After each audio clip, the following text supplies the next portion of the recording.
सभी को नमस्कार। मैं Krishna Kumar, PGT political science, government model Sanskriti senior secondary school, Gudiyani, district Rewari. इस वीडियो में हम पढ़ेंगे कक्षा 11वीं की राजनीति विज्ञान की पाठ्यपुस्तक का पहला अध्याय जो हमने पिछले वीडियो में शुरू किया था, राजनीतिक सिद्धांत एक परिचय।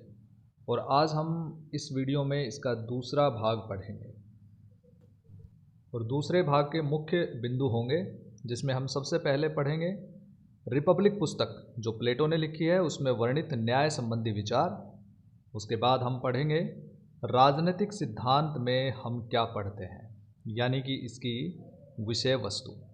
इसके बाद हम स्टडी करेंगे हमें राजनीतिक सिद्धांत क्यों पढ़ना चाहिए। तो ये टॉपिक होंगे आज के इस वीडियो में।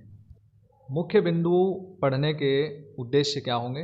उद्देश्य हैं, सबसे पहले विद्यार्थी प्लेटो के न्याय संबंधी विचार समझ पाएंगे। दूसरा, सुकरात के बारे में सामान्य जानकारी प्राप्त कर पाएंगे। वे राजनीतिक सिद्धांत की विषय वस्तु को भी समझ पाएंगे और विद्यार्थी राजनीतिक सिद्धांत का महत्व जान पाएंगे। डियर स्टूडेंट्स, पिछले भाग में हमने पढ़ा था और उस आधार पे आप ये सब जान चुके हैं कि राजनीति क्या होती है, राजनीति का अर्थ परिभाषाएं आप समझ चुके हैं, राजनीतिक सिद्धांत क्या होता है और परंपरागत और आधुनिक राजनीतिक सिद्धांतों के बीच क्या अंतर होता है, ये सब आप समझ चुके हैं। आपके पूर्व ज्ञान को एक बार याद दिलाने के लिए ये दोबारा से इस पेज को देखिए, राजनीतिक सिद्धांत एक परिचय।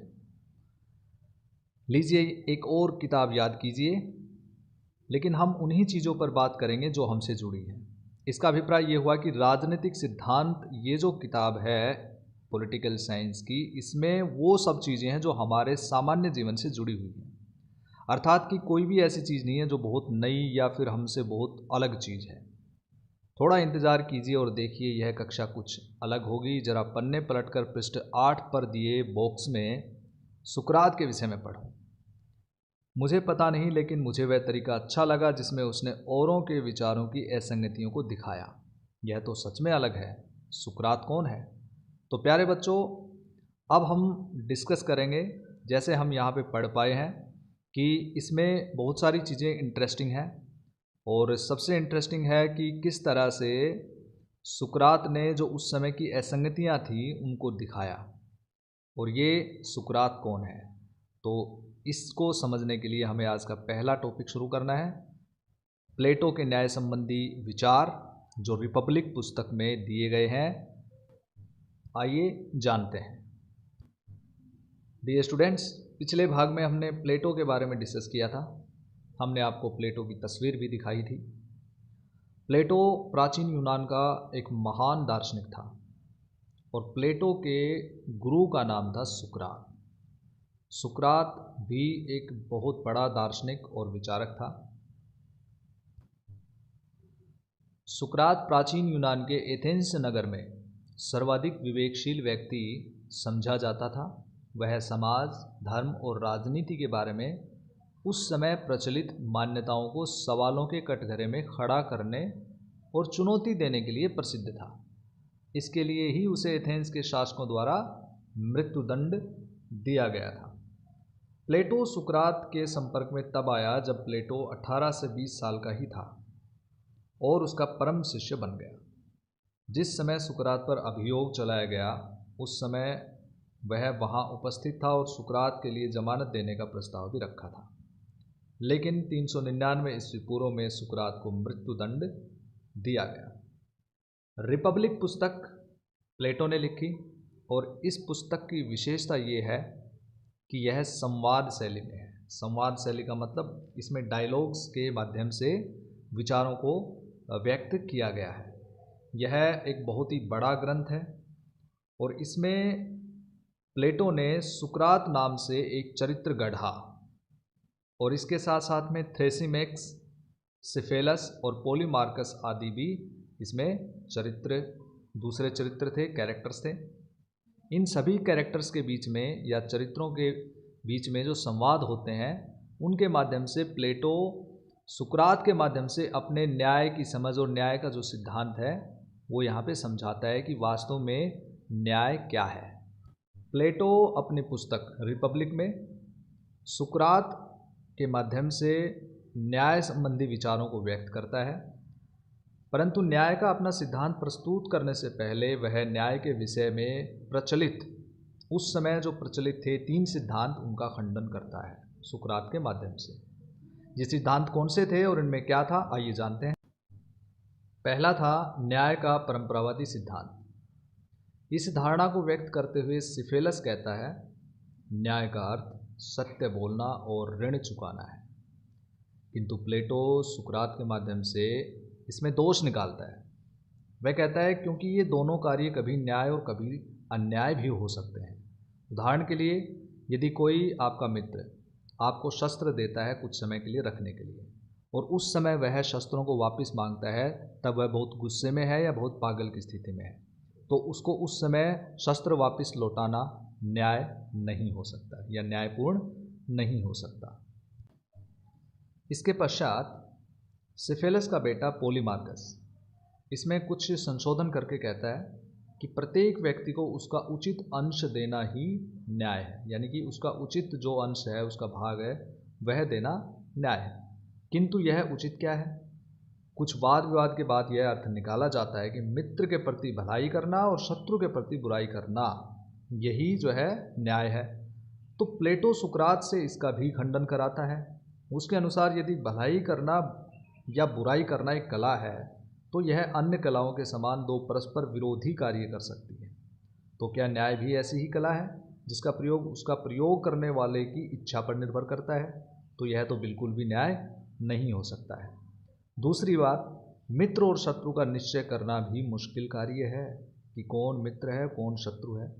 तीसरा, शत्रुओं के प्रति बुराई करना भी न्याय नहीं हो सकता, क्योंकि जिन व्यक्तियों के साथ बुराई की जाती है उसका पतन हो जाता है। चौथा, भलाई और बुराई का विचार दो व्यक्तियों के मध्य का संबंध होने के नाते व्यक्तिक हो जाता है, यानी कि पर्सनल हो जाता है, किंतु न्याय का संबंध संपूर्ण समाज से होता है, पर्सनल नहीं होता है। दूसरा सिद्धांत था क्रांतिकारी सिद्धांत। न्याय के क्रांतिकारी सिद्धांत का प्रतिपादन थ्रेसीमेकस करता है। उसके अनुसार न्याय शक्तिशाली का हित है, यानी कि शक्तिशाली का भला ही न्याय है।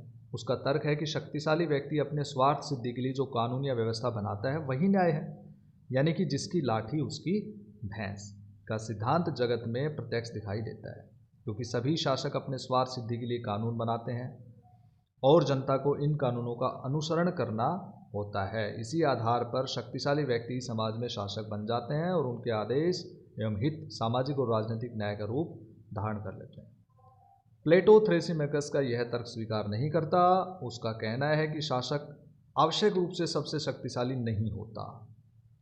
यदि न्याय शासक का हित है तो न्याय प्रिय व्यक्ति वह हुआ जो उसके आदेशों का पालन करता है, किंतु ऐसा न्याय प्रिय व्यक्ति किसी प्रकार शासक से अधिक शक्ति प्राप्त कर लेता है तो ऐसी स्थिति में उसके लिए शासक के आदेशों का उल्लंघन करना भी न्यायपूर्ण ही होगा। तो इस प्रकार यह स्पष्ट नहीं है, इसलिए प्लेटो ने इसका जो है खंडन किया है। तीसरा सिद्धांत व्यवहारवादी सिद्धांत। इसका प्रतिपादन ग्लोकॉन करता है। वह न्याय को दुर्बल के हित के रूप में प्रतिपादित करता है। उसका मानना है कि प्रारंभिक समाज में न तो सरकार थी न कानून। इस अवस्था में बहुसंख्यक दुर्बल व्यक्ति शक्तिशाली व्यक्तियों के आचरण से पीड़ित थे और इससे दुखी होकर दुर्बल व्यक्तियों ने आपस में एक समझौता किया और जिसके माध्यम से सरकार और कानून स्थापित किए गए और इस प्रकार एक न्यायपूर्ण समाज की स्थापना हुई। ग्लूकॉन की इस धारणा का खंडन प्लेटो करता है और वह कहता है कि कानून और न्याय किसी समझौते पर आधारित बाह्य वस्तु नहीं हो सकते, क्योंकि ये व्यक्ति की आत्मा का आंतरिक गुण है। तो इसलिए न्याय क्या हो गया, एक आंतरिक गुण हो गया, बाह्य गुण नहीं हुआ। तो इस प्रकार से इन तीनों सिद्धांतों का खंडन करने के बाद प्लेटो ने न्याय का अपना सिद्धांत दिया। जैसा कि हम जान चुके हैं कि प्लेटो सुकरात का शिष्य था और प्लेटो ने सुकरात से एक महत्वपूर्ण विचार ग्रहण किया कि सद्गुण ही ज्ञान है। तो इस सद्गुण के माध्यम से प्लेटो ने अपने न्याय के सिद्धांत का प्रतिपादन किया और सुकरात के माध्यम से उसने रिपब्लिक पुस्तक में कहा कि न्याय मानव की आत्मा का एक आंतरिक सद्गुण है, वर्च्यू, किसी व्यक्ति में सद्गुण की विशेषता ही उसे इंसान बनाती है, यानी कि अच्छे गुण, और यही न्याय का एक जो है प्रतीक है और उसकी पहचान है, उत्तमता प्रदान करती है। यह मानवीय सद्गुण उसके व्यावसायिक सद्गुण से सर्वथा अलग होता है। कोई व्यक्ति एक उत्तम कारीगर हो सकता है, किंतु आवश्यक नहीं कि वह उत्तम इंसान भी हो। इस प्रकार मानवीय सद्गुण ही किसी व्यक्ति को श्रेष्ठता प्रदान करता है। प्लेटो के अनुसार सद्गुण 4 तत्वों से युक्त होते हैं। कौन कौन से तत्व बताए? सबसे पहला बुद्धि या विवेक, दूसरा साहस या उत्साह, तीसरा तृष्णा या क्षुधा, और चौथा है न्याय। उसका कहना है कि व्यक्तियों में विवेक, उत्साह और तृष्णा के तत्वों में से किसी एक तत्व की प्रधानता जरूर होती है, किंतु न्याय वह तत्व है जो व्यक्ति को यह प्रेरणा देता है कि उसे वैसा ही जीवन क्रम अपनाना चाहिए जिसके लिए उसमें उपयुक्त 3 तत्वों में से प्रमुख तत्व विद्यमान हैं। डियर स्टूडेंट्स, अब चलते हैं अगले टॉपिक की तरफ। अगला टॉपिक है हम राजनीतिक सिद्धांत में क्या पढ़ते हैं। इसका अभिप्राय है कि राजनीतिक सिद्धांत की विषय वस्तु या कार्य क्षेत्र क्या है। यदि हम राजनीतिक सिद्धांत का कार्य क्षेत्र या विषय वस्तु ध्यान से देखें तो इसमें पाएंगे कि ये काफ़ी विस्तृत है। प्यारे बच्चों, आपके आसपास जितने भी घटनाक्रम आपको दिखाई देते हैं जिनका राजनीति से किसी न किसी तरीके से संबंध होता है, चाहे वो प्रत्यक्ष है या अप्रत्यक्ष है, वो राजनीतिक सिद्धांत के कार्य क्षेत्र में आता है। तो चलिए एक एक करके हम डिस्कस करते हैं कि राजनीतिक सिद्धांत का कार्य क्षेत्र क्या है। सबसे पहला है राज्य का अध्ययन, द स्टडी ऑफ स्टेट। प्यारे बच्चों, पुराने समय से ही राज्य की उत्पत्ति, प्रकृति तथा कार्य क्षेत्र के बारे में विचार होता रहा है कि राज्य की उत्पत्ति कैसे हुई, उसका विकास कैसे हुआ, तथा नगर राज्य के समय से लेकर, जो एथेंस का हमने जिक्र किया था पिछले वीडियो में, वहाँ से लेकर वर्तमान राष्ट्रीय राज्य के रूप में पहुँचने तक इसके स्वरूप का कैसा विकास हुआ आदि, ये सभी चीज़ें हम राज्य के अध्ययन यानी कि राजनीतिक सिद्धांत के अंतर्गत पढ़ते हैं। आज के समय में जो राष्ट्र राज्य हैं, जैसे भारत है, अमेरिका है, ऑस्ट्रेलिया है, कनाडा है, इन सभी राज्यों की उत्पत्ति के बारे में पढ़ा जाता है, इनके बारे में अध्ययन किया जाता है, इनकी शासन व्यवस्थाओं का अध्ययन किया जाता है। तो सभी राजनीतिक सिद्धांत का ही कार्य क्षेत्र है। दूसरा है सरकार का अध्ययन। सरकार राजनीतिक सिद्धांत के क्षेत्र का एक महत्वपूर्ण विषय है। सरकार मतलब जैसे भारत सरकार, जैसे अमेरिकी सरकार, जैसे ऑस्ट्रेलियन सरकार, ये सरकारें कि किसी भी देश में किस प्रकार की सरकार है और उसका अध्ययन करना, उसके अंगों का अध्ययन करना, उसके अंतर्गत आने वाले संगठनों का अध्ययन करना, उसकी कार्य प्रणाली का अध्ययन करना, जैसे कि भारत सरकार किस प्रकार से कार्य करती है। तो ये अगर हम अध्ययन करते हैं और इसके बारे में किसी भी प्रकार का एक निर्णय अगर दिया जाता है अध्ययन के पश्चात, तो वो राजनीतिक सिद्धांत का ही कार्य क्षेत्र है। तीसरा है नीति निर्माण प्रक्रिया। किस प्रकार से सरकारें निर्णय लेती हैं, किस प्रकार से सरकारें कानून बनाती हैं, ये किस प्रकार की प्रक्रिया का पालन करती हैं, इसे कहते हैं नीति निर्माण प्रक्रिया। भी राजनीतिक सिद्धांत का एक महत्वपूर्ण विषय है। जैसे कि उदाहरण स्वरूप हमारे देश में सरकार किस प्रकार से कानून बनाती है और उन कानूनों को किस प्रकार से लागू किया जाता है, ये निर्णय निर्माण प्रक्रिया का हिस्सा है और यही राजनीतिक सिद्धांत का एक विषय वस्तु भी है। नेक्स्ट क्षेत्र में आता है शक्ति का अध्ययन, स्टडी ऑफ पावर। राजनीतिक सिद्धांत के अंतर्गत शक्ति का अध्ययन किया जाता है। शक्ति के कई रूप हैं, सामाजिक, आर्थिक, राजनीतिक, सैनिक, व्यक्तिगत शक्ति, राष्ट्रीय, अंतर्राष्ट्रीय, ये सब प्रकार की शक्तियां हैं। तो राजनीतिक सिद्धांतकार शक्ति के इन विभिन्न रूपों के पारस्परिक संबंधों को देखते हैं और यह जानना चाहता है कि मानव समाज में किसको क्या मिलता है और वो शक्ति का उसमें क्या भूमिका होती है, क्या रोल होता है। पांचवा है व्यक्ति तथा राज्य के संबंधों का अध्ययन, study of individuals relations with state, कि व्यक्ति और राज्य के बीच किस प्रकार के संबंध हैं पुराने समय से लेकर आधुनिक समय तक और आज के राष्ट्रीय राज्य तक व्यक्ति के साथ कैसे संबंध हैं। ये राजनीतिक सिद्धांत का एक महत्वपूर्ण विषय है। प्यारे बच्चों, आप अच्छे से जानते हैं कि पहले राजा महाराजाओं का समय होता था, पूरे विश्व में राजतंत्र काफ़ी शक्तिशाली स्थिति में था। ऐसी स्थिति में व्यक्ति का जो संबंध राज्य के साथ था वो एक तरह से राजा पे पूरी तरह से निर्भर और एक दबाव की स्थिति में था। परंतु जैसे जैसे लोकतंत्र का उदय हुआ और व्यक्ति की जो स्थिति है वो भी मजबूत होती चली गई, तो इसलिए राज्य और व्यक्ति के संबंधों में भी बदलाव आता गया। और ये जो बदलाव है ये राजनीतिक सिद्धांत का एक महत्वपूर्ण विषय है और इसके कार्य क्षेत्र में आता है। सिक्स्थ है अंतर्राष्ट्रीय संबंधों का अध्ययन। आवागमन के विकास के कारण, तकनीक के विकास के कारण आज विभिन्न देशों के बीच में संबंध काफ़ी बढ़ चुके हैं, काफ़ी मजबूत हो चुके हैं। और यही कारण है कि आज हमें राजनीतिक सिद्धांत में अंतर्राष्ट्रीय कानून तथा अलग अलग अंतर्राष्ट्रीय संगठनों की आवश्यकता भी होती है और उनका अध्ययन अत्यंत आवश्यक हो गया है। तो ये राजनीतिक सिद्धांत के कार्यक्षेत्र में एक महत्वपूर्ण विषय बन गया है। नेक्स्ट है क्षेत्रीय संगठनों का अध्ययन। क्षेत्रीय संगठनों का काफ़ी महत्वपूर्ण स्थान होता है आज के अंतर्राष्ट्रीय युग में।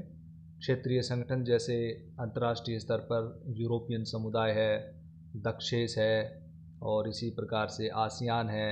ये एक क्षेत्रीय संगठन है जो अपने क्षेत्र के विकास के लिए, सामाजिक, आर्थिक और राजनीतिक मजबूती के लिए आपसी देशों के द्वारा उस क्षेत्र के विभिन्न सदस्यों के द्वारा बनाए जाते हैं और ये राजनीतिक सिद्धांत का एक महत्वपूर्ण विषय बन चुका है। नेक्स्ट है मानव व्यवहार का अध्ययन। ये भी इसके विषय वस्तु का काफ़ी महत्वपूर्ण जो है विषय है। मानव व्यवहार का अध्ययन इसलिए आवश्यक है क्योंकि व्यक्ति जो भी कुछ करता है उसको वो जो है वो राजनीति को प्रभावित करता है। उसकी जो गतिविधियां हैं वो राजनीतिक व्यवहार को प्रभावित करती हैं और राजनीतिक व्यवहार राजनीतिक सिद्धांत का महत्वपूर्ण विषय, इसलिए मानव व्यवहार का अध्ययन करना अत्यंत आवश्यक है। प्यारे बच्चों, राजनीतिक सिद्धांत का विषय वस्तु काफ़ी विस्तृत है। इनके अलावा हम स्वतंत्रता, समानता, न्याय के आदेशों की समीक्षा भी करते हैं, नारीवाद का अध्ययन भी करते हैं, इसमें शक्ति सिद्धांत का भी इसमें अध्ययन किया जाता है और विकास, आधुनिकीकरण और पर्यावरण की समस्याएं भी इसके विषय वस्तु में या कार्य क्षेत्र में शामिल होते हैं। अगला टॉपिक है हमें राजनीतिक सिद्धांत क्यों पढ़ना चाहिए या राजनीतिक सिद्धांत का क्या महत्व है। महत्व को जानने के लिए हमें निम्न बिंदुओं का अध्ययन करना होगा। तो आइए शुरू करते हैं। सबसे पहला है भविष्य की योजना बनाना संभव। प्यारे बच्चों, जैसे हमने देखा कि राजनीतिक सिद्धांत में विभिन्न प्रकार की समस्याओं का अध्ययन किया जाता है और साथ में उन समस्याओं का समाधान भी ढूंढने का प्रयत्न किया जाता है। जैसे हमने प्राचीन यूनान के जो विचारक थे उनके बारे में अध्ययन किया कि सुकरात ने कुछ समस्याएं देखी, फिर उसके बाद उन्होंने समाधान दिया। प्लेटो ने भी इसी प्रकार से समस्याएं देखी, फिर उन्होंने समाधान दिया। इसी प्रकार से अन्य विचारकों के बारे में हमने पढ़ा, रूसो के बारे में पढ़ा, पिछले वीडियो में मैकियावेली के बारे में पढ़ा। तो इससे क्या होता है कि समकालीन विचारक राजनीतिक सिद्धांत के द्वारा वो विभिन्न प्रकार की समस्याओं का अध्ययन करते हैं और उसके बाद वो समाधान ढूंढते हैं जिससे भविष्य की योजना बनाई जा सकती है। दूसरा है वास्तविकता को समझने का साधन। राजनीतिक सिद्धांत यथार्थ को जानने का एक महत्वपूर्ण साधन है। इससे हमें यथार्थ यानी कि वास्तविकता यानी कि सच्चाई का पता लगता है। सिद्धांत शास्त्री सिद्धांत का निर्माण करने से पहले समाज में विद्यमान सामाजिक, आर्थिक व राजनीतिक परिस्थितियों का और समाज की इच्छाओं का, आकांक्षाओं का अध्ययन भी करता है और उन्हें उजागर भी करता है। तो ये यथार्थ को जानने का एक प्रयत्न होता है जिसमें अंधविश्वास, कुरीतियाँ और विभिन्न प्रकार की बुराइयों से हम छुटकारा पा सकते हैं। और तीसरा महत्व है अवधारणा के निर्माण की प्रक्रिया संभव हो जाती है, यानी कि process of the concept of construction possible.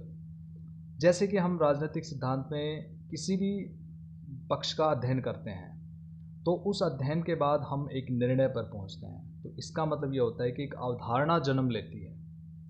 तो ये होता है अवधारणा के निर्माण की प्रक्रिया, इससे संभव हो जाती है। किसी राजनीतिक घटना को लेकर उस पर विभिन्न विचारों को इकट्ठा करता है और उनका विश्लेषण करता है, जिसके बाद एक अवधारणा के निर्माण की एक प्रक्रिया सामने आती है। अगला महत्व है समस्याओं के समाधान में सहायक। It is very useful in solving problems. प्यारे बच्चों, जैसे हमने अभी अध्ययन किया कि राजनीतिक सिद्धांत के द्वारा हम समस्याओं का अध्ययन करते हैं और भविष्य की योजना संभव हो जाती है। तो ये किस प्रकार से संभव होती है?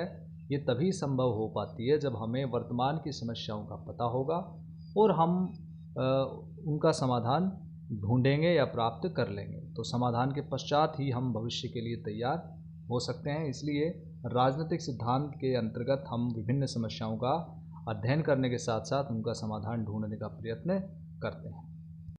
अगला महत्व है सरकार या शासन को औचित्य प्रदान करना। राजनीतिक सिद्धांत का एक और महत्व है, सरकार को औचित्य प्रदान करता है। कोई भी सरकार या शासन केवल आतंक के आधार पे या भय के आधार पर अधिक समय तक नहीं चल सकती। राजनीतिक सिद्धांत के अंतर्गत उस सरकार का अध्ययन किया जाएगा और सरकार को भी राजनीतिक सिद्धांत के विभिन्न पक्षों पर या विभिन्न जो दृष्टिकोण हैं उन पर फोकस करना पड़ेगा, ताकि वह लोग क्या चाहते हैं और लोगों की भलाई किस में है, इन सभी चीज़ों को। तो इससे सरकार का महत्व बढ़ता है, क्योंकि सरकार इन कार्यों के लिए उत्तरदायी हो जाती है। अगला महत्व है सिद्धांत राजनीतिक आंदोलन के प्रेरणा स्रोत बनते हैं। ये पुराने समय से चलता रहा है कि राजनीतिक सिद्धांत जो हैं वो किसी भी प्रकार के राजनीतिक आंदोलन के लिए एक प्रेरणा बन जाते हैं। जैसे भारत में गांधी जी द्वारा चलाए गए राष्ट्रीय आंदोलन के पीछे देशवासियों का समर्थन उस विचारधारा के कारण था जो सत्य और अहिंसा के आधार पर आधारित था। इसी प्रकार प्लेटो, अरस्तु, Chanakya, John Locke, Montesquieu, Mahatma Gandhi, जैसे हमने डिस्कस किया अभी, कार्ल मार्क्स, एंगल्स जैसे विचारकों की जो पुस्तकें थी उनमें उस समय की परिस्थितियों के संबंध में जो प्रश्न उन्होंने उठाए उनका आज भी काफ़ी महत्व है। इसी तरह से 20वीं शताब्दी में इस कार्य के लिए Graham Wallas, Laski, MacIver, Charles Merriam, Robert Dahl, David Easton आदि के नाम उल्लेखनीय हैं। और नेक्स्ट पॉइंट है जिसमें हम अगले महत्व को पढ़ रहे हैं, सामाजिक परिवर्तन को समझने में सहायक। किसी भी प्रकार का अध्ययन, चाहे वो राजनीति पर प्रत्यक्ष रूप से किया गया है या फिर अप्रत्यक्ष रूप से, वो सामाजिक परिवर्तन को समझने में अत्यंत सहायक होता है। और यह बात विभिन्न उदाहरणों से हम समझ सकते हैं। किसी भी प्रकार का जो अध्ययन होता है, जो विचार या दार्शनिक लोग करते हैं, जो अपनी विचारधारा देते हैं, तो वो उस समाज के अनुसार होती है। इसका मतलब है कि उसको प्राचीन या उससे पहले के जो विचारक हैं उनकी विचारधारा से अगर हम तुलना करें तो तुलनात्मक रूप से हम उस परिवर्तन को समझ सकते हैं। इसी प्रकार से सामाजिक परिवर्तन को समझा जा सकता है। इसके बाद है स्पष्टता प्राप्त करना। राजनीतिक सिद्धांत से वैचारिक तथा विश्लेषणात्मक स्पष्टता हमें मिलती है और ये काफ़ी महत्वपूर्ण होता है। इसके बाद राजनीतिक सिद्धांत की राजनीतिज्ञों, नागरिकों तथा प्रशासकों के लिए काफ़ी उपयोगिता होती है, क्योंकि इस प्रकार के अध्ययनों से उन्हें विशेषतः जो प्रशासक होते हैं, नागरिक होते हैं या फिर राजनीतिज्ञ होते हैं, एक मार्गदर्शन मिलता है कि उनको किस प्रकार से कार्य करना चाहिए, किस प्रकार की विचारधारा अनुकूल रहेगी, किस प्रकार की प्रतिकूल रहेगी। तो प्यारे बच्चों, इस प्रकार से हमने अध्ययन किया कि हमें राजनीतिक सिद्धांत क्यों पढ़ना चाहिए और इसका क्या महत्व है।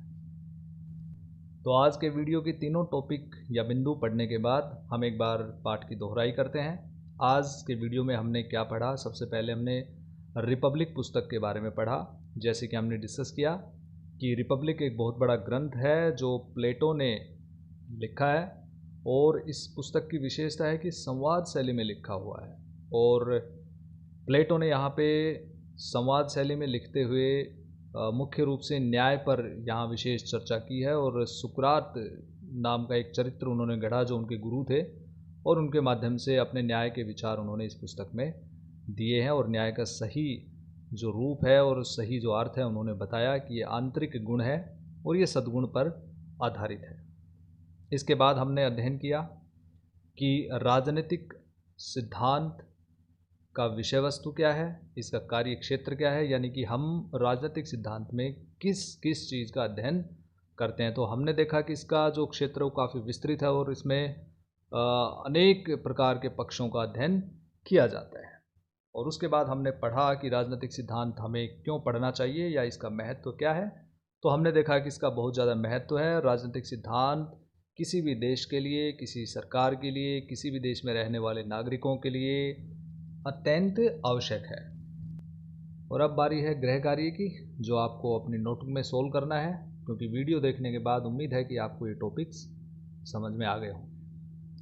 पहला क्वेश्चन है, रिपब्लिक पुस्तक में प्लेटो द्वारा वर्णित न्याय के विचारों की व्याख्या कीजिए और ये न्याय के विचार आधुनिक न्याय के विचारों से किस प्रकार अलग हैं। राजनीतिक सिद्धांत के कार्यक्षेत्र तथा विषय वस्तु की व्याख्या कीजिए, ये दूसरा क्वेश्चन था। और तीसरा है, राजनीतिक सिद्धांत का क्या महत्व है, उदाहरण सहित विवेचना कीजिए। डियर स्टूडेंट्स, ये था पॉलिटिकल साइंस का पहला चैप्टर जिसका नाम था राजनीतिक सिद्धांत एक परिचय। अगले वीडियो में नेक्स्ट चैप्टर स्वतंत्रता के साथ फिर उपस्थित होंगे। Thank you, have a nice day.